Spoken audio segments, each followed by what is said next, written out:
Hello बच्चों, welcome back to my YouTube channel Maths Plaza. तो बच्चों, आज इस वीडियो में क्लास 7 साइंस चैप्टर 8 जिसका नाम है पादप में जनन, यह लेक्चर 2 है। इससे पहले लेक्चर 1 अपलोड हो चुका है, आइए इसमें समझते हैं। तो लेक्चर 1 में जो है हम लास्ट टॉपिक क्या क्या देखे थे, कायिक प्रबंधन क्या है, कायिक कलिकाएँ क्या है, ठीक ना, इन सभी का हम लोग जो है बहुत अच्छे से समझ लिए थे। उसके बाद जो है क्या पढ़े थे, जनन के बारे में, लैंगिक जनन और लैंगिक जनन, ठीक ना। अब जिसमें समझेंगे हम लोग वो है मुकुलन। अगला हेडिंग क्या है, मुकुलन, ठीक ना। मुकुलन के बारे में जानेंगे। आपने पहले यीस्ट के बारे में पढ़ा है जिसे केवल सूक्ष्मदर्शी द्वारा ही देखा जा सकता है, ठीक ना। तो किसके बारे में पढ़े हम लोग, यीस्ट के बारे में। पूछेगा यीस्ट को किसकी सहायता से देख सकते हैं, तो यीस्ट को केवल सूक्ष्मदर्शी, सूक्ष्मदर्शी का मतलब था माइक्रोस्कोप, ठीक ना। केवल माइक्रोस्कोप की सहायता से ही देखा जा सकता है, खुली आंखों से उसको नहीं देख सकते हैं। इसके लिए यदि पर्याप्त पोषण उपलब्ध हो तो यीस्ट कुछ ही घंटों में वृद्धि करके गुणन करने लगता है, मतलब जनन करने लगता है। यदि पर्याप्त पोषण का यदि हो व्यवस्था तो यीस्ट क्या होता है, कुछ घंटों में ही जनन करते हैं।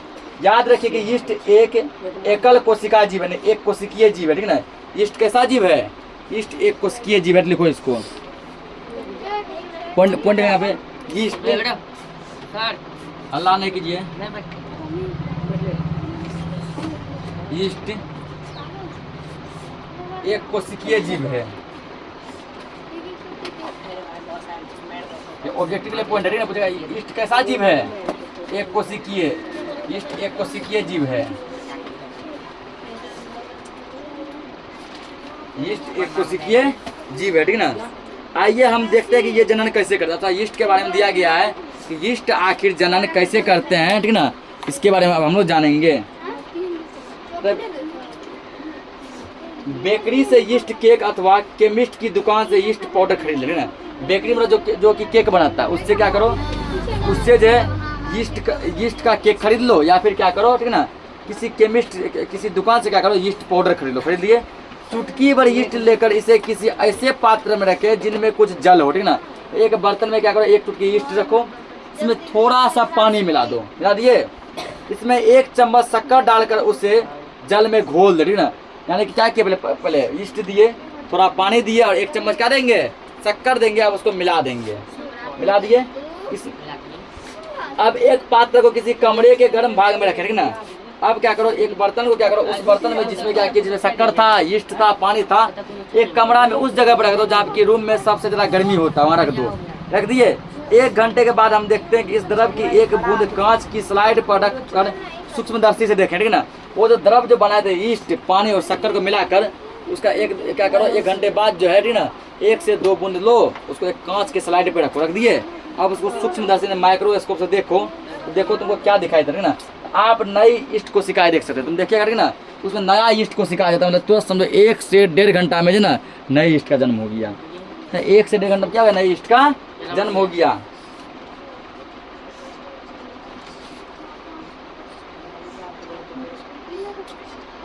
ये देखो, ये होता है एक यीस्ट, ये एक यीस्ट कोशिका है, ये विकसित होता हुआ मुकुलन, ठीक है ना। इससे इस प्रकार देखो, ये जो है मुकुल ऐसे विकसित होता है।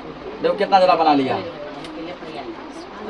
तो पूछेगा यीस्ट में किसके द्वारा जनन होता है, तो मुकुलन के द्वारा जनन होता है। किसके द्वारा होता है, मुकुलन के द्वारा। इसको लिखो यहाँ पे, ठीक है ना, कि यीस्ट में मुकुलन द्वारा जनन होता है। मुकुलन के मानने से यीस्ट जो है अगले यीस्ट में जन्म लेते हैं।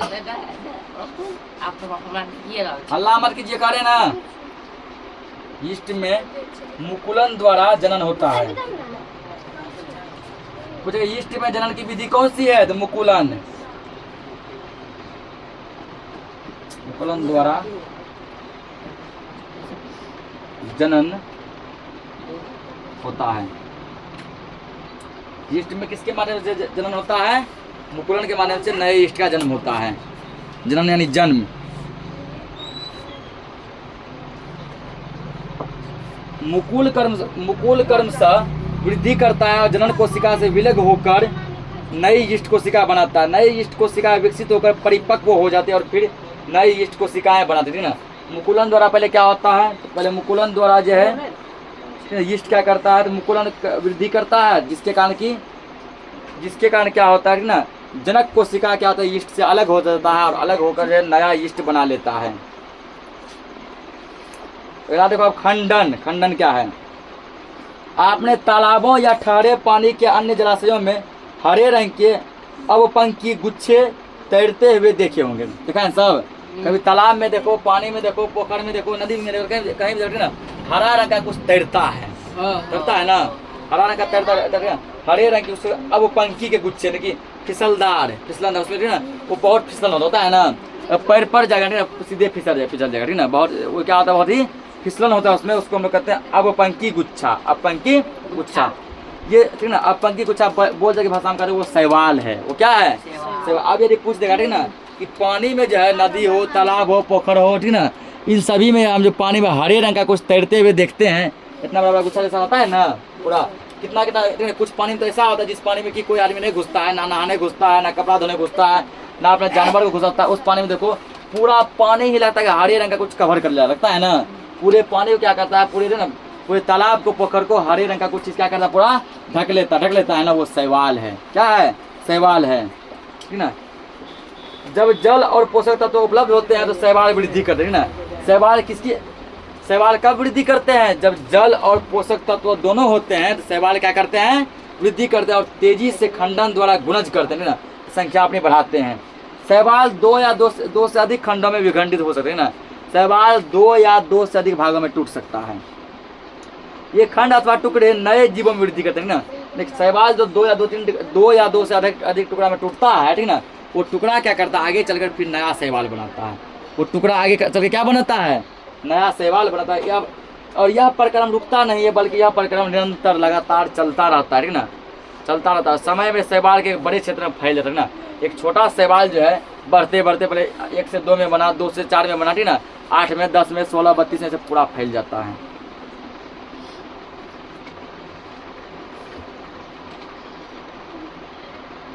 तो लिखो यहाँ पर ना कि जो शैवाल किसके प्रेजेंटेशन में वृद्धि करते हैं? जब जल में क्या होता है? पोषक तत्व होता है। अगला पॉइंट लिखेंगे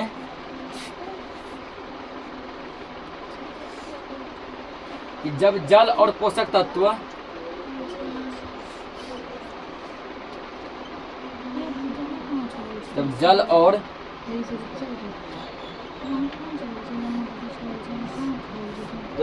पोषक तत्व उपलब्ध होते हैं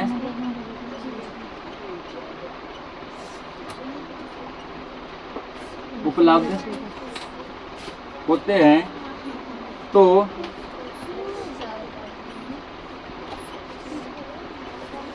शैवाल वृद्धि करते हैं।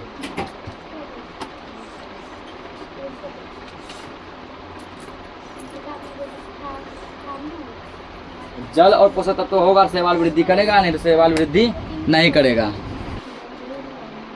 ठीक ना। अब हम लोग पढ़ेंगे अगला बीजाणु निर्माण ठीक ना। कि चैप्टर 1 में आपने पढ़ा कि डबल रोटी में वायु में उपस्थित बीजाणुओं से कवक उग जाते ठीक ना। डबल रोटी जैसे ब्रेड वगैरह हो गया ठीक ना, तो ब्रेड में क्या होता है, तो ब्रेड को यदि हम लोग जो है ना क्या करते हैं, यदि जो यूं ही खुले हवा में छोड़ देते हैं उसमें कवक उग जाता है। क्या उग जाता है? कवक। अध्याय 1 में ठीक ना, डबल रोटी पर रुई के जाल में बीजाणुओं को देखिए। कभी ना कभी ब्रेड को क्या करो, 2 दिन, 4 दिन, 5 दिन, 7 दिन छोड़ दो वायु में खुला हुआ, आप उसमें देखो ना व्हाइट सा कुछ लग जाता है, जो रुई जैसा होता है ना, उससे क्या होता है, व्हाइट फफूंदी जैसा व्हाइट से क्या होता है, कुछ जो है लग जाता है, वो क्या होता है, वो कवक होता है। वो क्या होता है? और जरूरी नहीं है कि डबल रोटी ना, ये रोटी में और कुछ और भी अन्य चीजें लगते हैं ना, लगेगा वो पतला बहुत बड़ा रुई है ठीक ना, ऐसा देखने लगेगा। जब बीजाणु निर्मुक्त होते हैं तो ये वायु में तैरते हैं। बीजाणु क्या करते हैं? वायु में तैरते हैं। चूंकि ये बहुत हल्के होते हैं इसलिए ये लंबी दूर तक जा सकते हैं। बीजाणु क्या होता है? हल्का होता है। बीजाणु बहुत ज़्यादा हल्का होता है और ये लंबा दूर तक जाता है। बीजाणु अलैंगिक जनन ही करते हैं। प्रत्येक बीजाणु उच्च ताप और निम्न आर्द्रता जैसी प्रतिकूल परिस्थितियों में को झेलने के लिए एक कठोर सुरक्षात्मक आवरण से ढका रहता है, इसलिए ये लंबे समय तक जीवित रह सकता है। बीजाणु क्या है ना, बीजाणु जो है बहुत अधिक लंबा समय तक जीवित रह सकता है।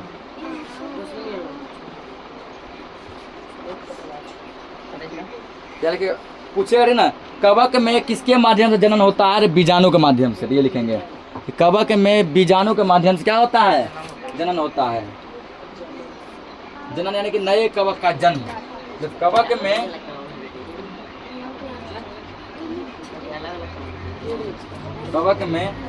बीजाणु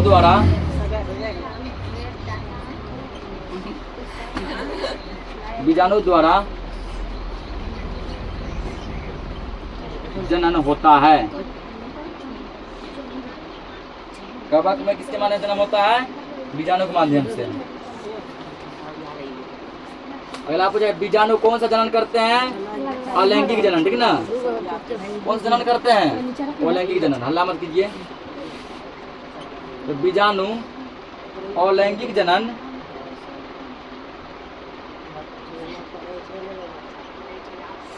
अलैंगिक जनन करते हैं।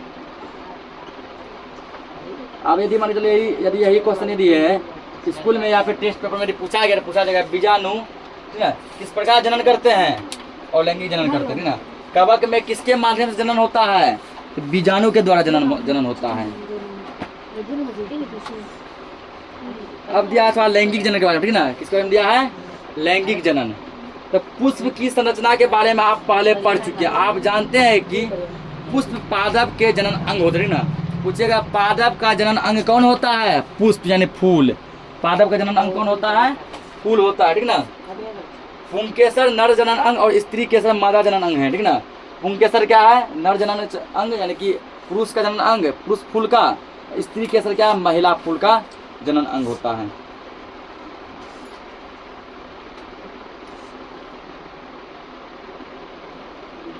लिखो इसमें, ठीक ना? कि पुष्प पादप के जनन अंग होते हैं। पादप का जनन अंग कौन होता है? पुष्प होता है।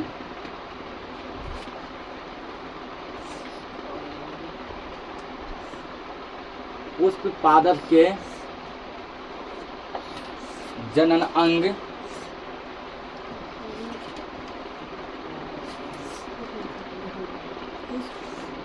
पुष्प पादप के जनन अंग होते हैं। इसी में लिखेंगे पुंकेसर नर जनन अंग,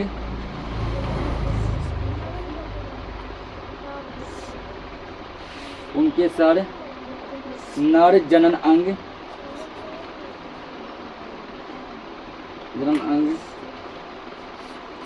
और स्त्री केसर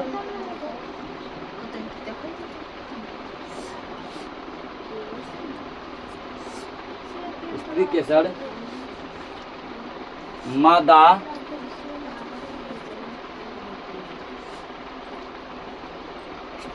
जनन अंग है। यानी पुष्प पादप मतलब पेड़ पौधा, ठीक ना? पेड़ पौधा में ठीक ना? पेड़ पौधा का जनन अंग क्या है? पुष्प है।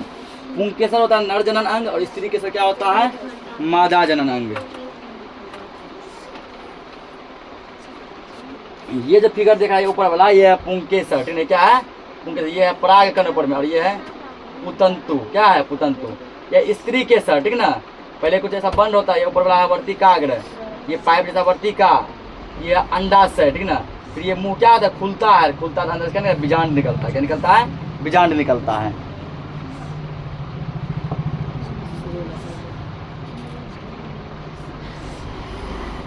आगे समझो। इसमें सरसों, गुड़हल या पिटूनिया का कोई फूल लीजिए, ठीक ना? सरसों का फूल है, गुड़हल जिसको बोलते हैं भाषा अड़हुल फूल भी कहते हैं, ठीक ना? वो फूल लो, इसके जनन अंगों को पृथक कीजिए। जनन अंगों को क्या करो? दो भाग में अलग करो, ठीक ना? पुंकेसर और स्त्री केसर के विभिन्न भागों का अध्ययन कीजिए। आप पुंकेसर के बारे में समझो, उसमें पुंकेसर कौन सा है, स्त्री केसर कौन सा है, इसको पहचानो। ऐसे पुष्प जिनमें या तो केवल पुंकेसर अथवा या स्त्री केसर होते हैं उसे एकलिंगी पुष्प कहते हैं, ठीक ना? तो कुछ ऐसा पुष्प होता है जिसमें एक ही चीज रहेगा, या तो पुंकेसर रहेगा या तो स्त्री केसर रहेगा। यदि किसी फूल में पुंकेसर बनली है तो वो होगा एकलिंगी पुष्प। यदि किसी पुष्प में बनली स्त्री केसर है तो वो भी क्या होगा? एकलिंगी पुष्प, ठीक ना? जिसमें स्त्री केसर और ठीक ना पुंकेसर, स्त्री केसर और पुंकेसर दोनों रहेगा वो कहलाता है द्विलिंगी। दोनों है द्विलिंगी, एक है एकलिंगी, ठीक ना? इसको नोट करो पहले, अब अगला लिखेंगे। एकलिंगी पुष्प डेफिनेशन लिखो। तो ऐसे पुष्प, ऐसे पुष्प जिनमें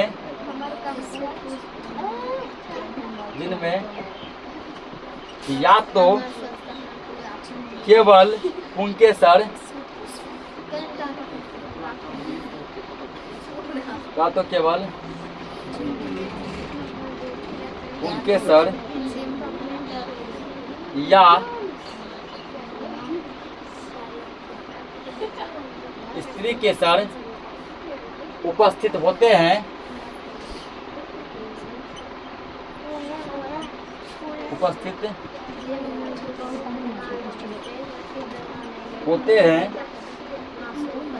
एकलिंगी पुष्प कहलाते हैं।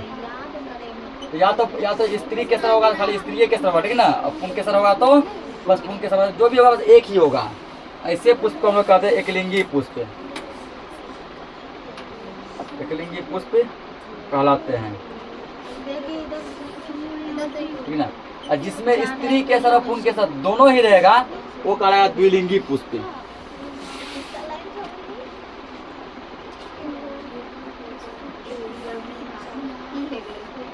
जैसे जैसे लिख लो, ठीक ना।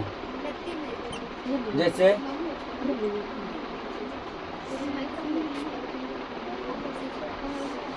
मक्का, पपीता और ककड़ी का फूल ना। मक्का, पपीता, ककड़ी का फूल, ये सब क्या है? ककड़ी यानी खीरा, ठीक है। खीरा का फूल क्या होता है? एकलिंगी। क्या होता है? एकलिंगी, ठीक ना। अब देखो अगला पढ़ेंगे द्विलिंगी। क्या पढ़ेंगे? द्विलिंगी पुष्प, द्विलिंगी पुष्प। गलत सही, गलत सही।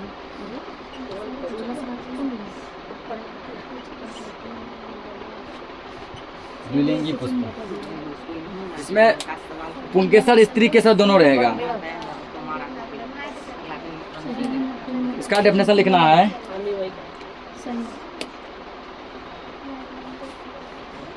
ना, जिन पुष्पों में पुंकेसर और स्त्री केसर दोनों होते हैं,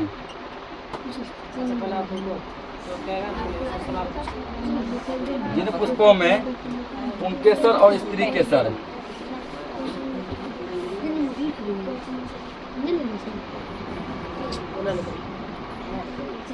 पुंकेसर और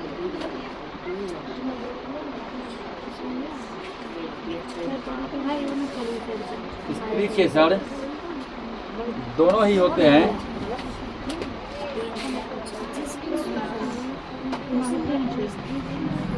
दोनों ही होते हैं, वे द्विलिंगी पुष्प कहलाते हैं। जिनमें स्त्री केसर उसके बाद पुंकेसर दोनों रहेगा वो कहलाएगा द्विलिंगी, द्विलिंगी पुष्प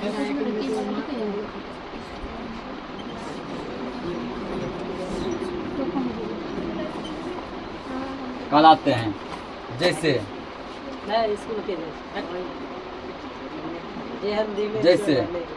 सरसों, गुलाब और पिटूनिया के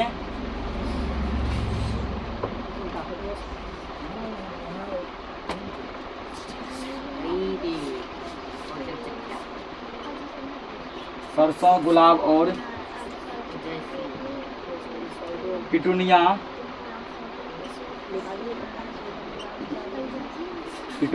के फूल। पूछेगा सरसों में कौन सा फूल होता है? द्विलिंगी, ठीक है ना। दोनों लिंग होते हैं। उसके बाद गुलाब में गुलाब कौन सा फूल है? एकलिंगी या द्विलिंगी? द्विलिंगी, ठीक है ना। इसमें भी दोनों होते हैं, पुंकेसर और स्त्री केसर दोनों होते हैं।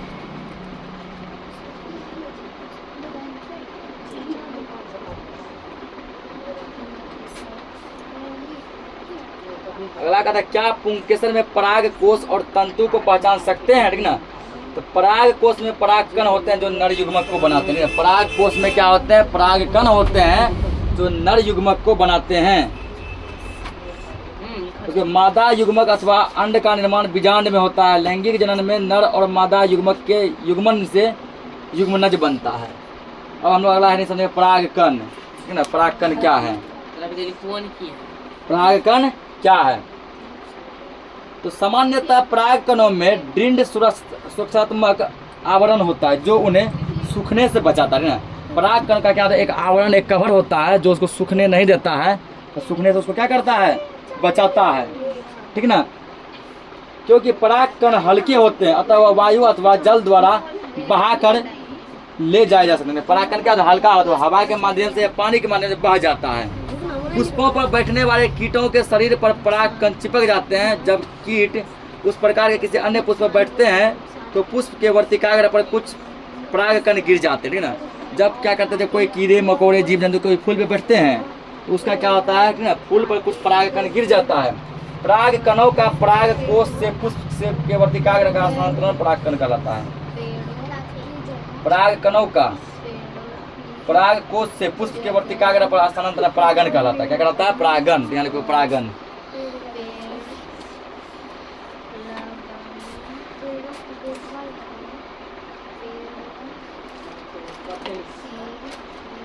परागण क्या है? ये बायो का चैप्टर है ना, तो थोड़ा ज़्यादा इसमें टॉपिक वगैरह आएगा ही। परागण क्या है? डेफिनेशन लिखेंगे इसका, ठीक ना, कि परागकणों का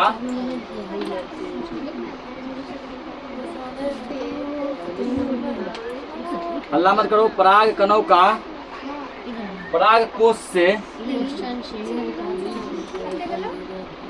परागकणों का परागकोश से पुष्प के वर्तिकाग्र पर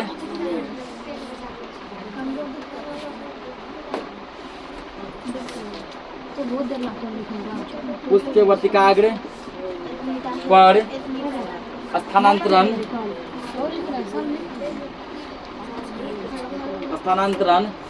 परागण कहलाता है। परागण कहलाता है। अल्लाह काहे करता है? जब बोलते वक्त नहीं सुनता है, ये क्या कहलाता है? परागण कहलाता है।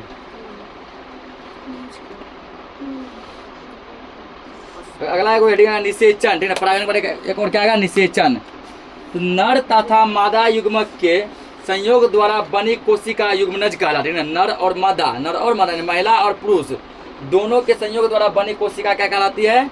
युग्मनज कहलाती है। युग्मनज बनाने के लिए नर और मादा युग्मक में युग्मन का प्रक्रम निषेचन कहलाता है ना। तो युग्मनज बनाने के लिए नर और मादा युग्मकों का जो युग्मन होता है, यही प्रोसेस, यही प्रक्रिया क्या कहलाता है? निषेचन कहलाता है।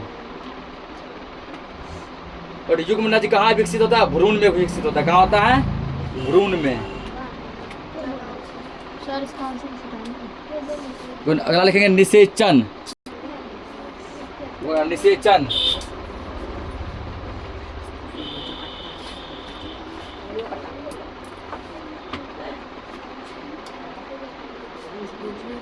निषेचन इसका डेफिनेशन लिखेंगे, ठीक है ना। युग्मनज बनाने के लिए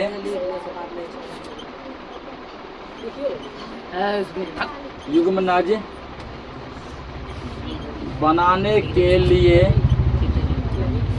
बनाने के लिए नर और मादा युग्मकों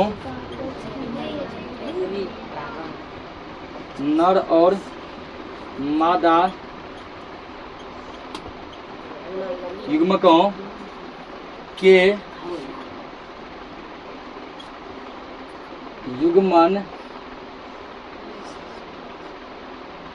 युग्मन का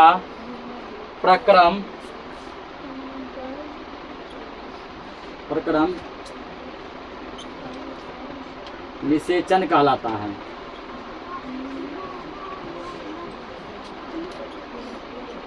निषेचन कहलाता है।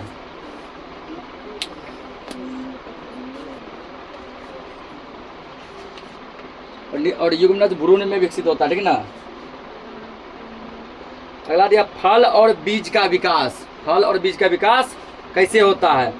तो निषेचन के बाद अंडाशय फल में विकसित हो जाता है, जबकि पुष्प के अन्य भाग मुरझा कर गिर जाते हैं, ठीक ना। निषेचन के बाद क्या होता है, ठीक ना, निषेचन के बाद क्या होता है तो ठीक ना, तो अंडाशय फल में विकसित हो जाता है। अंडाशय किस में विकसित हो जाता है? फल में। और पुष्प का जो बाहरी भाग है वो मुरझा कर नीचे गिर जाता है, यानी बाहरी भाग मर जाता है, मुरझा कर नीचे गिर जाता है, ठीक ना। परिपक्व हो जाने पर अंडाशय फल के रूप में विकसित हो जाता है। पकने पर अंडाशय क्या होता है? फल के रूप में विकसित हो जाता है। बीजांड से बीज विकसित होते हैं, ठीक ना। बीज में एक भ्रूण होता है जो सुरक्षात्मक बीजावरण का अंदर रहता है, जो उसका क्या करते हैं? सुरक्षा करते हैं। कुछ फल गुद्देदार और रसीले होते हैं, जैसे आम, सेब, संतरा, ठीक ना। कुछ फल कठोर होते हैं, जैसे बादाम, अखरोट। ये क्या कठोर फल है।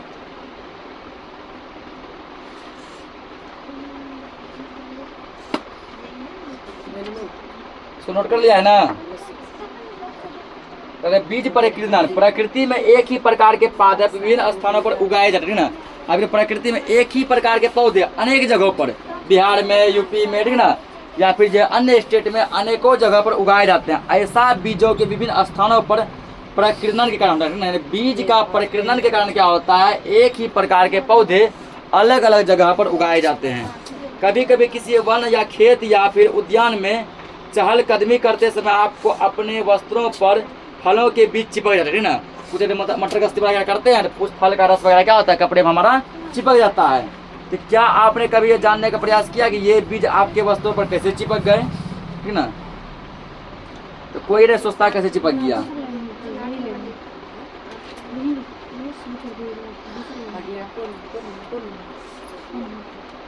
तो प्रकृति में पादप के फलों और बीजों का प्रकीर्णन पवन, जल और जंतुओं द्वारा होता है ना।